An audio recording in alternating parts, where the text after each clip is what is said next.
energy policy and the Paris Agreement. So what we're going to do is we'll give the first two speakers 5 to 8 minutes. And then after that, we'll break for a short open forum to entertain questions. And then we'll proceed to the next 3 speakers. And then we can also entertain questions after that. I guess this topic is very relevant given the urgency and the drastic actions that all of the players need to do in terms to address climate change. So without further ado, I give to Mr. Robert Guild to give his first presentation. Okay, good afternoon, everybody. Having a bit of a technical issue, so bear with me while the guys in the back work some kind of magic. You've got my notes, so you can read along. We somehow lost the PPT file, so I apologize for that. But on behalf of the Asian Development Bank, thanks for coming. We really welcome this opportunity for dialogue. And I think we've got some really positive messages to deliver. First, let's take a moment to reflect on why you've come to this session, why we're here today. We all know that we need to accelerate the path to clean energy. We know that about depleting resources, about intensifying climate change, and the need to decouple carbon emissions from economic growth. And we know that clean energy is essential to leave the world a better place for our children. At ADB, we take this mission seriously. So I'd like to take 5 minutes to show you 5 slides to give an overview of our goal. Next, please. I think many people in this room know our energy policy as well as we do. It's built on 3 pillars: promoting energy efficiency and renewable energy, maximizing access to energy for all, and promoting energy sector reforms, capacity building, and governance. In the past 10 years, ADB has financed over $22 billion in renewable energy efficiency, and fuel switching projects. This has financed an additional generation capacity of 14 gigawatts, yep, that's in the billions, from renewable energy, helps save 41 terawatt hours of electricity, that's trillions for those who are keeping track. And that addresses unmet demand, forgoes additional capacity, and saves fuel. And the net result has been 144 million tons of CO2 that was not in the atmosphere. Yet we know that Asia and the Pacific needs to invest much more through governments and the private sector. Next, please. Now let me turn to how we help our developing member countries meet their nationally determined contributions. About half of ADB's developing member countries have explicit targets for the share of renewables stated in their NDCs. New renewable energy will need to contribute more than twice as much as thermal generation capacity over the next decade, and we're supporting as much of this as we can. ADB strategies and policies are aligned with our member country commitments and global statements. Our climate change operational framework mandates support for nationally determined contributions. Strategy 2030 has targets for climate finance, and Operational Plan 3 says we will scale up support for climate change mitigation by prioritizing investments in all sectors in line with the NDCs. In November 2017, ADB formally joined the NDC partnership to help coordinate and build synergies with other development partners. And in November 2018 at COP24, we launched a dedicated support facility called NDC Advance that will help DMCs to mobilize, finance, and support needed to implement them. These aspects have always been part of our planning. Now we're formalizing them in partnership strategies. Next, please.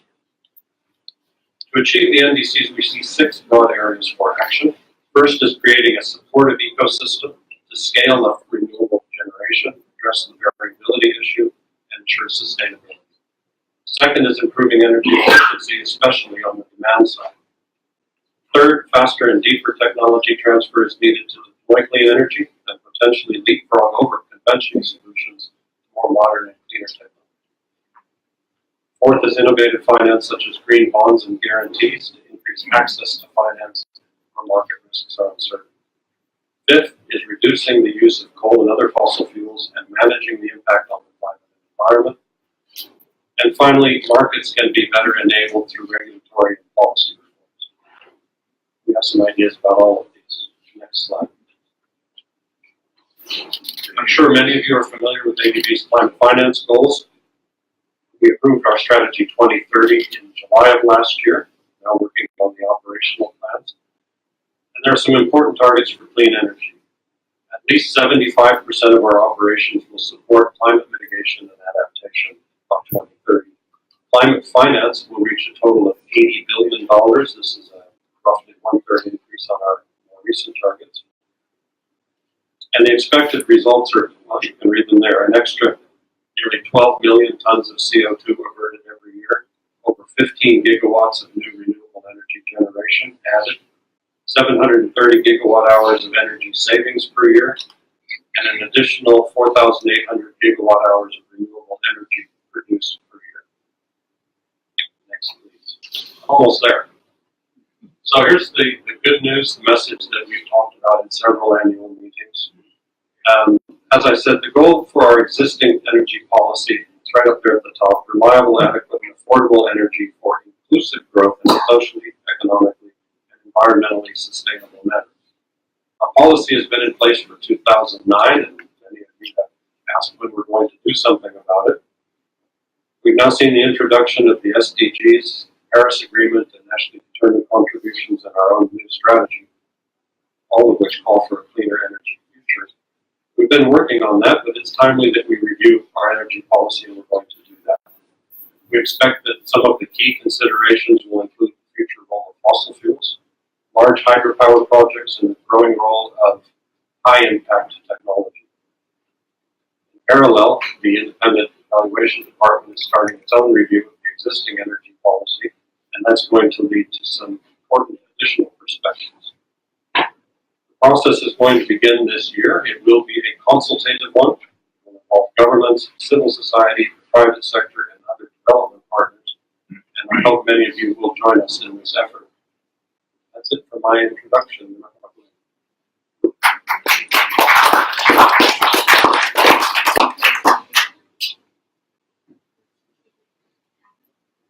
Hola, I am Ab Torres from the Center for Energy, Ecology and Development from the Philippines. I will be sharing findings from an ongoing study by SEED and the NGO Forum on the ADB, entitled Decarbonizing the ADB. The ADB has taken pride in achieving and even going beyond its clean energy investment targets and formulating new climate finance targets. But at the onset, we think that it's important to ask the critical question of how does ADB define clean energy and climate investments? Currently, ADB defines clean energy with three components. First is energy efficiency, second is advancement of renewable energy sources, and third is improving access to energy. And more often than not, the third one pertains to switching to cleaner fuel. Now, if we look at the list of activities that these components pertain to, these are all the two components of energy efficiency and cleaner fuel actually pertain to all fossil fuel projects. In fact, supercritical power plants, which we know are although emit less greenhouse gases than the conventional coal power plant, still produce more greenhouse gases than other fossil fuel projects and renewable energy projects, are considered as having clean energy investment components. That is also why the Jamshoro Power Generation project, the last ADB funded coal power plant, which is heavily contested, was considered to have a clean energy investment component. Now, what is also important to note is that when ADB refers to clean energy investments, these do not necessarily pertain to climate investments. ADB itself admitted in its climate change operational framework that not all clean energy investments can be considered as climate investments because clean energy investments include fossil fuel-related investments and efficiency improvements in fossil energy powered plants. So climate investments are vaguely defined as those that promote efforts to reduce or limit greenhouse gas emissions or enhance GHG sequestration. However, when we look at the list of climate investments, the list of projects that are eligible for climate mitigation investments, we still see the same fossil fuel projects that are included under clean energy projects. And these are those that involve energy efficiency improvement in fossil fuel power plants, cogeneration power plants, and retrofitting of old power plants. This means that the climate investments, the list of activities under climate investments, still promote the upgrading of fossil fuel-based power plants in order to lengthen their term, instead of going with the global trend of retiring existing coal-fired power plants and other fossil fuel projects and canceling proposed fossil fuel power plants. Now, this does not come as a surprise since the energy policy of the ADB, which dates back to 2009, has still not been updated and reviewed. Under the energy policy of 2009, there are numerous justifications for funding fossil fuels. Among others are energy efficiency, the need for reliable and affordable energy, commercialization of the coal sector, funding marginal and already proven oil fields, and maximizing access to energy for all. Therefore, when ADB discusses achieving its clean energy targets, then we always have to keep in mind that clean energy does not mean just renewable energy projects. It still includes fossil fuel projects, and these may not necessarily be, or these are not climate investments, and these climate investments also are not necessarily Paris-aligned investments. Now the question is, how carbon intensive is ADB's energy portfolio? In our ongoing study, when we looked into the number of energy projects being funded by ADB for the past decade, it revealed that in terms of the number of projects, only 19% of its energy projects pertain to fossil fuels. However, when measured in terms of total installed capacity, over 50% of its energy projects are still fossil fuel based, which means that although it is funding less fossil fuel projects, the scale of these projects are still huge and still amounts to half of its installed capacity in its entire energy lending portfolio. I will leave the discussion on the rationale for decarbonizing the ADB's energy lending portfolio to the other speakers, who I know will discuss the Paris Agreement, the IPCC report on 1.5 degrees Celsius, the imperative to just transition, the rising costs on operating and fuel costs of coal-fired power plants and stranded asset risks. So I'll skip ahead and discuss how do we decarbonize ADB then? Because apparently the data reveals that although ADB has been achieving and meeting its clean energy targets, it apparently has been measuring itself with the wrong benchmark. Because despite achieving these targets, it has an energy lending portfolio that is still 50% fossil fuel based. So our first recommendation is for the ADB to ensure that its energy policy of 2009, its climate change operational framework, and its strategy 2030 are Paris aligned and has a 1.5 degrees Celsius temperature goal. And this starts by reviewing these policies, these strategies and frameworks that ADB already has and were issued before the IPCC special report on 1.5 degrees Celsius was released. Because this report already provides modeled pathways on the percentage of each power plant source that we need in order to achieve the 1.5 degrees Celsius temperature goal and the timeline that we need to achieve these goals. Secondly, ADB has to adopt a more restrictive exclusion list for its mitigation activities. If it indeed is sincere in becoming a climate leader among IFIs and MPPs, then it has to completely ban fossil fuels from its clean energy and climate investment list of eligible activities. And when it comes to NDCs, we think that the first step is for ADB to determine whether the current NDCs of its member countries are compliant with the Paris Agreement and the 1.5 degrees Celsius goal, because there is already a report stating that current NDCs are insufficient to meet the Paris 1.5 degrees Celsius temperature goal. Second, the ADB should pursue and promote rapid and just transition among its developing member countries. It should impose a more stringent shadow carbon pricing and should ensure that the low carbon transition pathways of DMCs are just. And lastly, it should advance distributed renewable energy systems.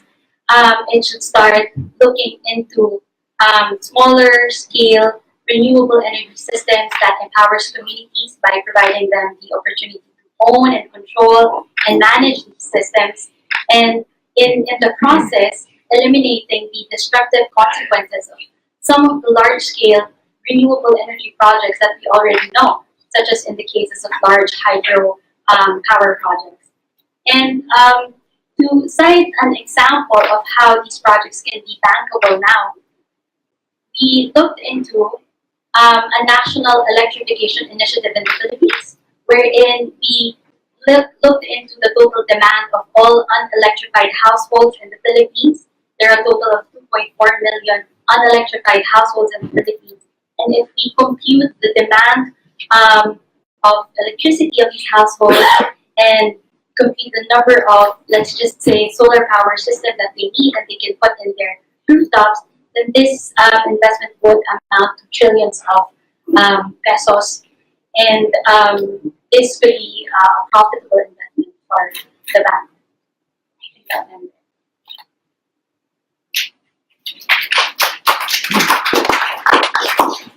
Thank you, Avril. So those two presenters are actually quite contradicting. ATB is saying all of these claims, whereas from the CSO perspective, we have studies showing how ADB is not really fully committed in terms of aligning its energy portfolio to the Paris Agreement. So let me take the temperature in the room, or Mr. Robert, if you want to give your response, and then we can have a quick, entertain 2 or 3 questions based from these 2 presenters, and then we can move to the next round. Okay, well, my response is going to be quite simple and short.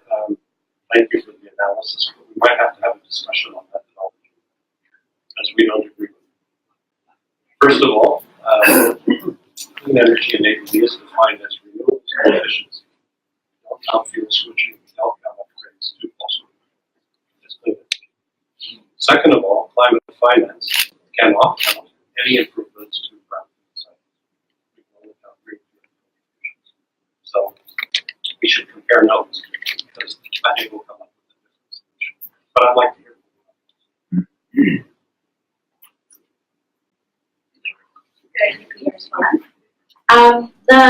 The list of activities that are considered as clean energy investments and climate finance investments are based on the latest reports of ADB, the Clean Energy Annual Report 2018, and also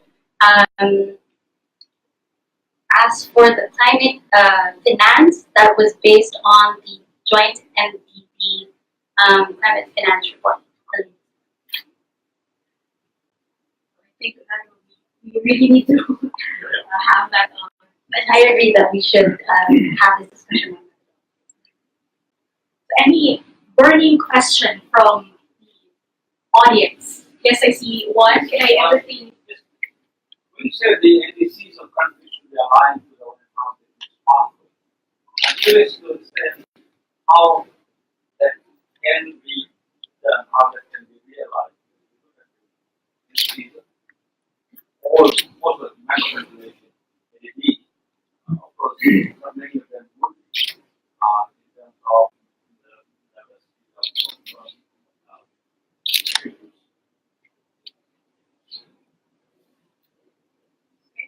I get probably one or two more questions?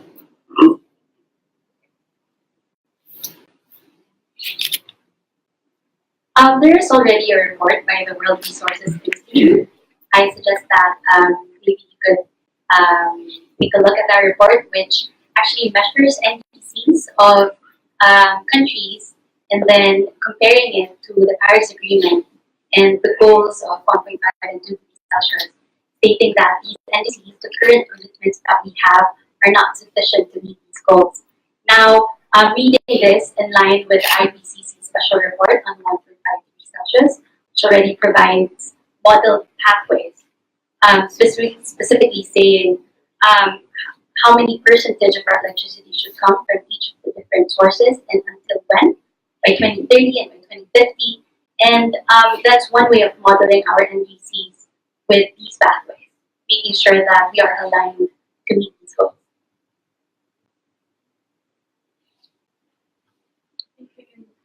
That's a good segue also in terms of providing more context to the IPCC report. Thank you so much for the opportunity. I think the renewable energy battle in the world, across the world, is going in a roller coaster. In certain countries, it has more demand, but in certain countries, still it's going back to the coal power generation. I think everybody is familiar with the Paris requirement. It's very clear that everybody is battling to keep it below 1.5, not 2 degrees. But if you want to have a little understanding about what this means, if you keep it below 1.5 degree, at least little sea level rise reduce, like 10 centimeter reduce sea level rise, and maybe if it is 1.5, corals will be like 70% damage. But if it is going to be 2 centigrade, so it's going to be almost like 99% corals will be completely destroyed. So this situation needs not only the energy sector, but there are many other sectors like the land, energy, transport, industry, building, and all of these sectors need to be considered in reducing their emissions. What we need to really remove from the atmosphere is very, very important. Now, about 45% of the 2010 levels by 2030, and by 2050 we have to make it net zero. So I think these are the actual figures that experts are forecasting. So that means so we need to remove a lot of carbon dioxide and the greenhouse gases from air.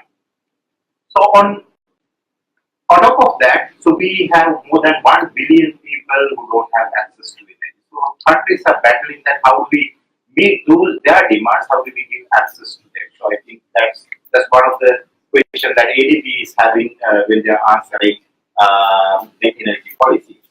But at the same time, ADB member countries like Japan, China, India, even United States, they will still promote coal power in their countries as well as outside their the country. So I think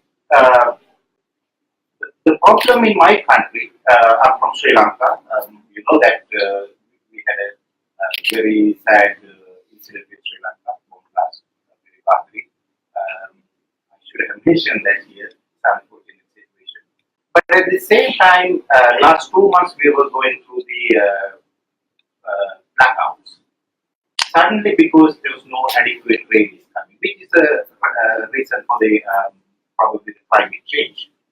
And the government tried making artificial rains, which was fair. And then suddenly the power cuts came, and then suddenly they changed the whole energy policy. In 2016, they have agreed there's no more coal power plant. And even when the court and the regulatory commission accepted that they're not going to have no coal power plants anymore, but instead there will be 2 LNG plants and then they will go for the renewable energy, including rooftop.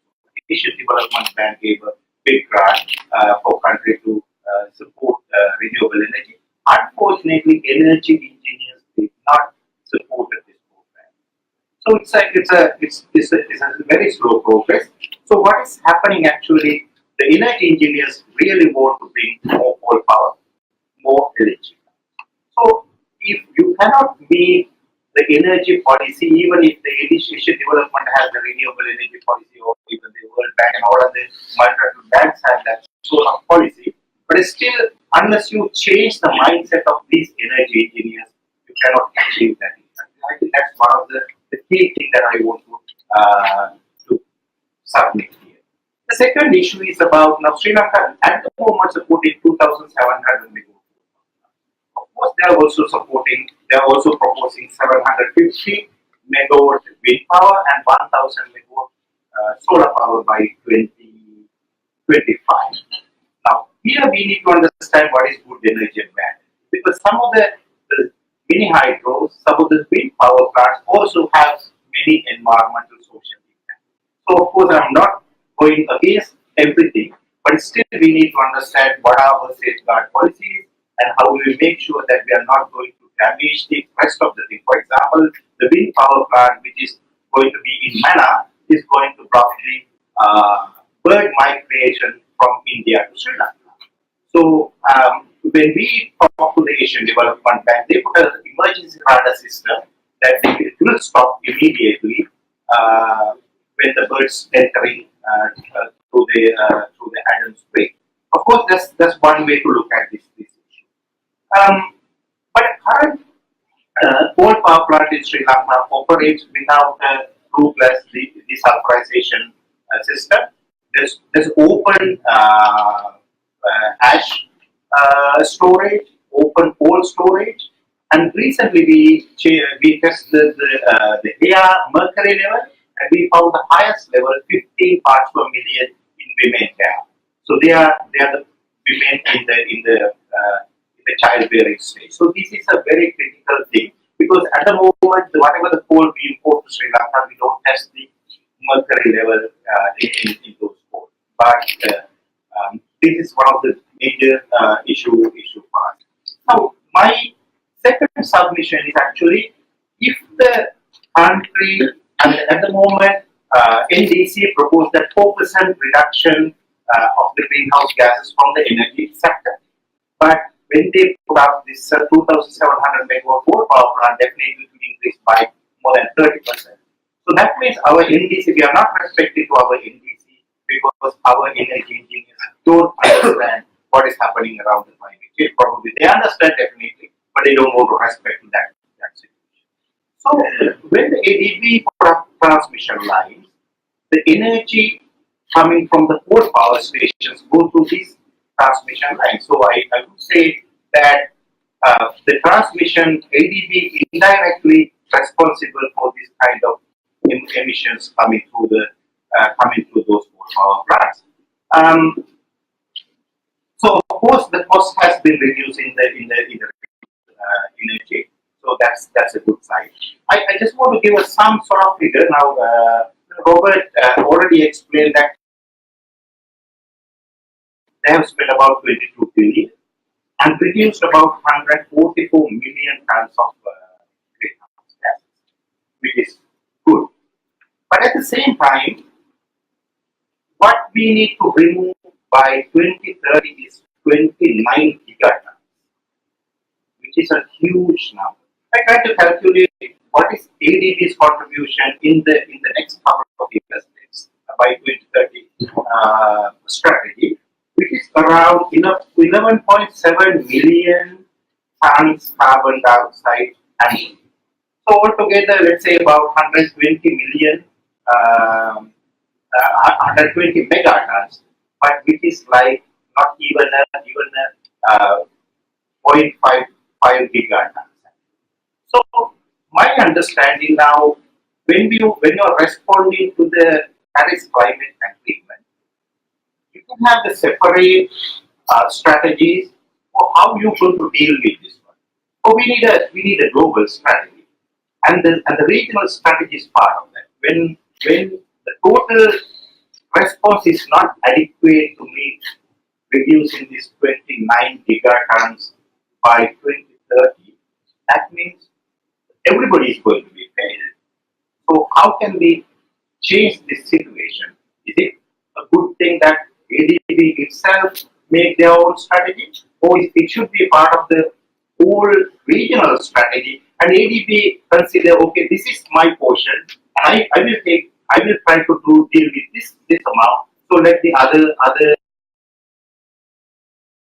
and other donors to deal with the rest of the team. So that sort of a coordinated approach is necessary. Otherwise, we are not going to respect to the Paris Climate Agreement. So that's my last one. Thank you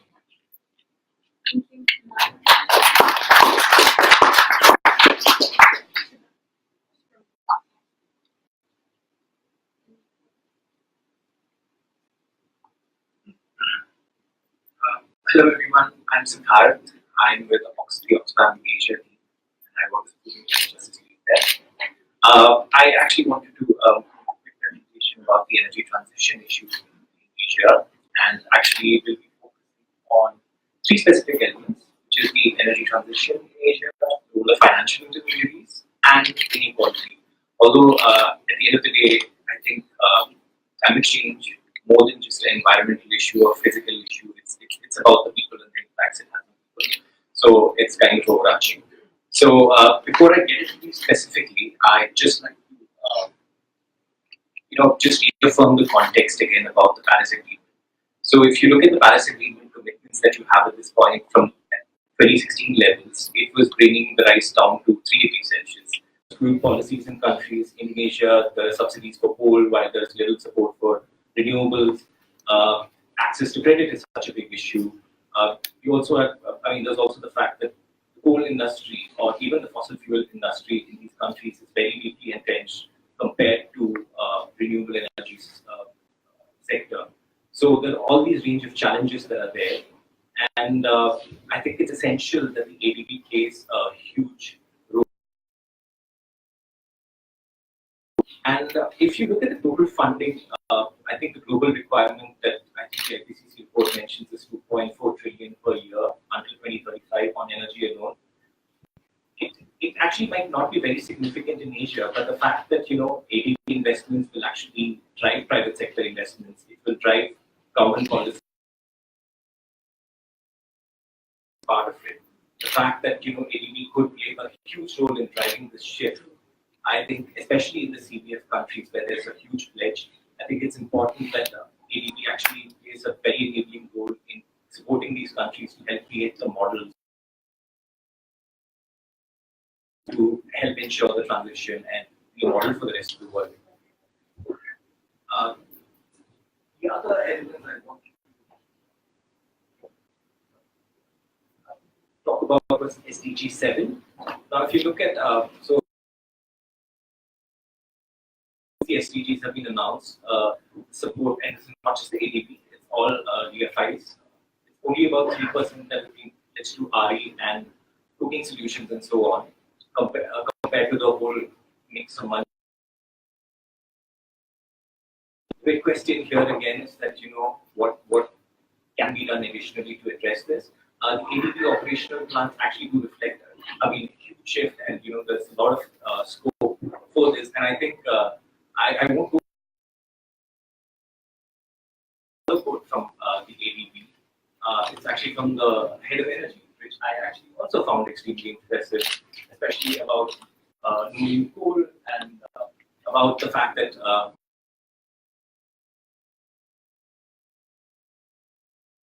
renewable energy and decentralized renewable power playing a much bigger role in energy access.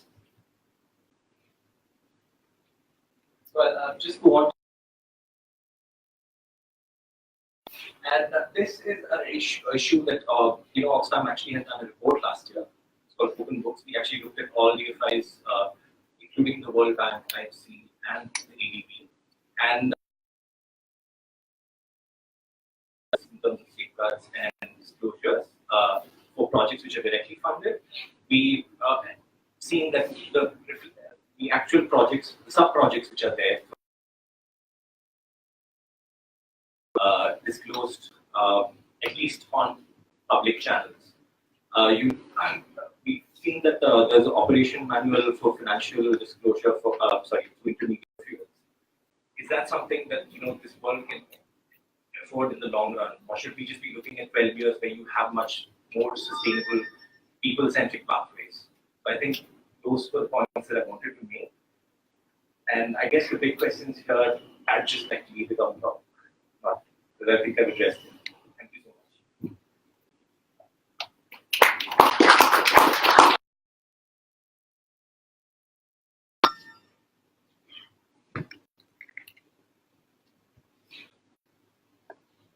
Good afternoon. Okay, my name is Francis. I'm from the International Trade Union Confederation Asia Pacific. Thank you for your invitation. I'm going to share with you about the setup to achieve our climate commitments. So it's about the just transition. The colleague already mentioned about the just transition during our presentation. It's the process producing the plan, policy, and investment developed through social dialogue toward the future to achieve the goal. The goal is the goal is net zero, and poverty is eradicated and here resilient. So just transition, we have very clear goal and also very clear process, social dialogue. Because ambition cannot be achieved by only one single party. We need collective action. That's actually the essence of this just transition. And those targets or goals, transition is surely in line with ADB for the poverty eradication and green and decent wealth creation. This international commitment, yes, Paris Agreement actually is the great achievement of international trade union movement to put the just transition in the agreement, stipulate the imperative of the just transition of the workforce and the creation of decent work and quality jobs. And also the just transition is an integral in terms of sustainable development goal in particular. We can just transition is interlinked to goal 8, decent work and inclusive growth, and goal 1, no poverty, and 7,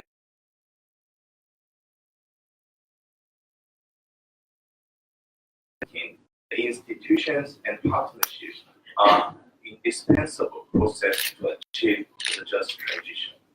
And in addition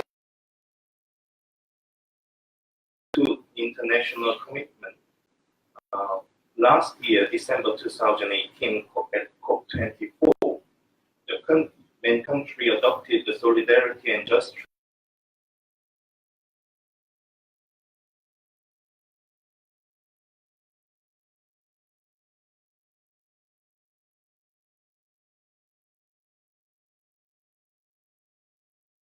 This declaration encouraged taking into consideration the issue of the just transition. Definitely, the ADB's social protections,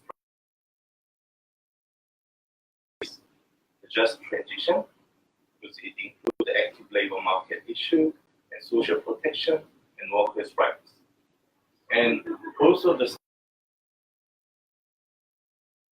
that this inspiration for Asia Pacific are aligned with major global commitments, including the Paris Agreement. And the just transition is also priorities. And I would like to share about this just transition issue from the future of work. And as you know, the ILO celebrates this centenary in report of the ILO Global Commission on Future Work, and this report contains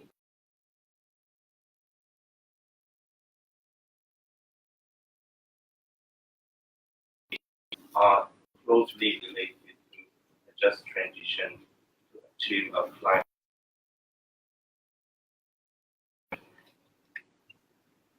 So I think it's also quite worth having the country level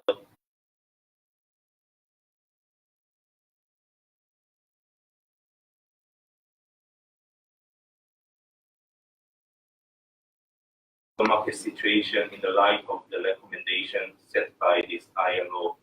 It's quite a long process. We know that. So in order to have the win-win situation, we should have this just transition.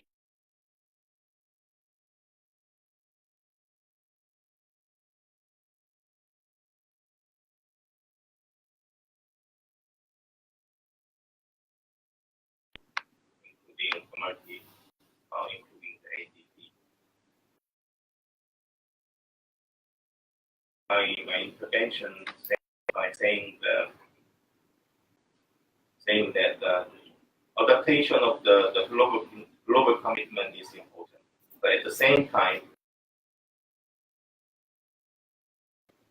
and many governments they say they are ready to talk with the social partner, including trade. But at the moment, if you see the Asia Pacific region, the level of the policies or decision makers to influence the policy towards the renewable energy promotion. So how can we tackle the subsidy issues in the coal? And also my second question, since it's related to the Paris Agreement, we had this clean development mechanism, the carbon trading, but there's the issue of multilateral versus bilateral trading. So maybe if anyone could provide some kind of updates in terms of carbon marketing, because that was the quite until it's effective, but it stopped at the market. So I was wondering if anyone can see any potential integrations, maybe by ADB taking this. Thank you.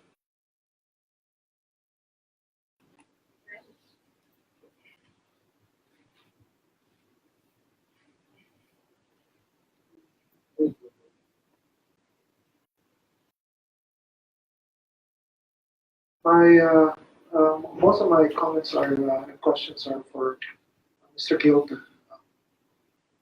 The first, my first engagement with the bank was project related on coal. That was in 93, 94, long time ago, 2000. And I made that point only to say that the bank has been frustrating, but it's also been responsive. My engagement with the bank, that experience shows that from way back there was no target at all. And from engagement that has been put in place, increased and increased again. The bank might be liable for, might deserve because the bank is built this way. The rigidity is actually creating speed issues, which 2030 will probably fix. The frustration with strategy 2020 was that it reinforced strategy 2030 is a bold move in a direction that is raising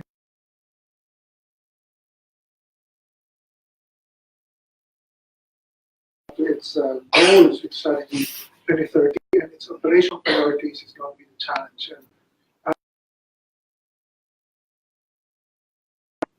Second, on the question of methodology, I encourage my colleagues to confer closely with the bank. to the extent of getting input and reshaping their own yardsticks. This started with $1 billion a year in spending for renewable energy. It was very strict and came out with what probably was the most strict amount to come. Just because it's energy efficiency doesn't mean that it will come 100%. So it had to be counted and what couldn't be counted. We might disagree with this, but at least we should be discussing based on similar yardsticks. And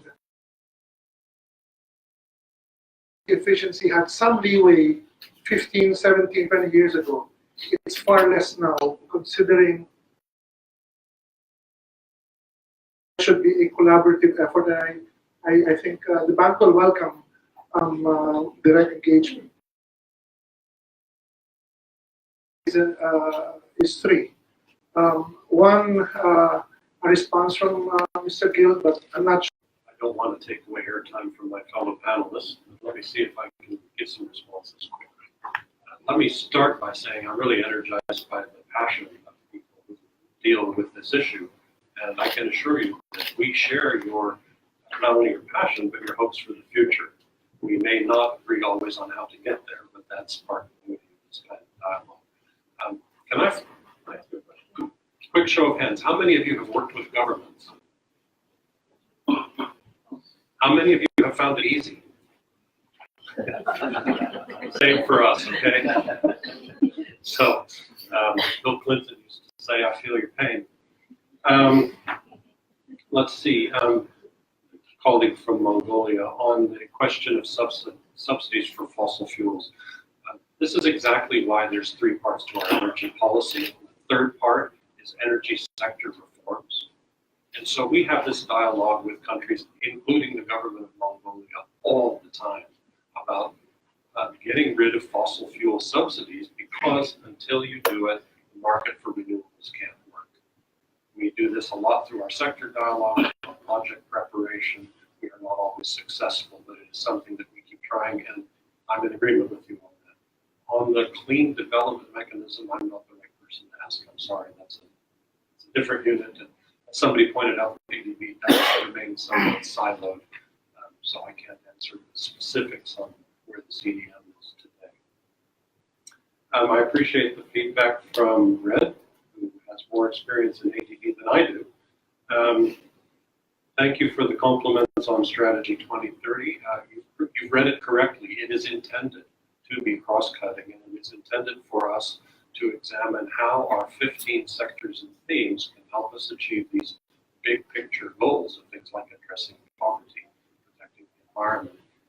And so because of that, yes, it will cascade changes through the rest of ADB's policies and strategies. We already have a medium-term plan about how we will review the energy policy, energy sector framework. The same will come in the transport sector, the same will come in the other 13 sectors and themes. So this is all very much a part of the package, although we can't do everything all at the same time. So we have to pick them off in the right sequence. As for CPS as well, that's why I asked how many of you work with governments. As I said, we have the dialogue a lot, but at the end of the day, it's an agreement between a government and on calibration to reach a particular target under the Paris Agreement, that isn't really ADB's business to calibrate national policy. What we do is we try to influence national policy of nations. You might have meant will we calibrate our own reporting in that way, and that is something that we will certainly be considering as we review the energy laws. And finally, on the criteria, it would be fair to say that some of what you talked about will come up in either the review or the new policy itself, and some of it will come in the new energy sector framework. So a policy is meant to be long-term and set the rules. Work will determine how we develop our work plan and what impact that work plan will That was really fast. I can go on for a long time on this. Thank you for the questions.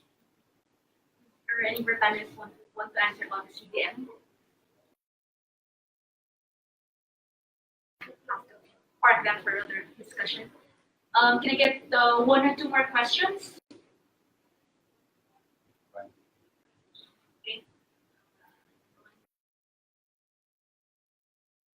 First of all, thank you for all the presentations. I think it was a very diverse range of views, and having to experience all of it together was really great. And saying that, I guess, because I'm still in the hot seat of India Forum, and I get the feeling when Red is pointing towards the slowness and the rigidity of the bank, for me, and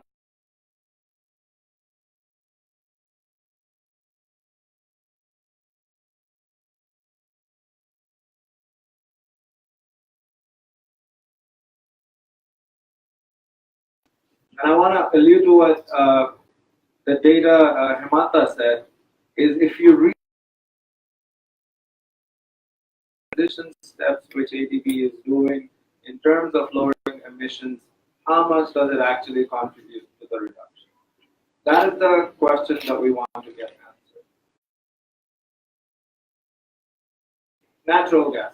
Now, 850 megawatts, huge gas power project is happening in my country. It's co-financed between ADB and they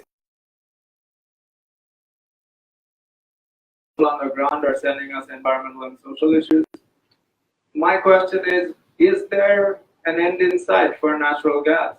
While everybody's talking about ending coal, plan for natural gas. And I would like that in a yes or no. Does ADB have a strategic plan that at some point it is going to transition out of natural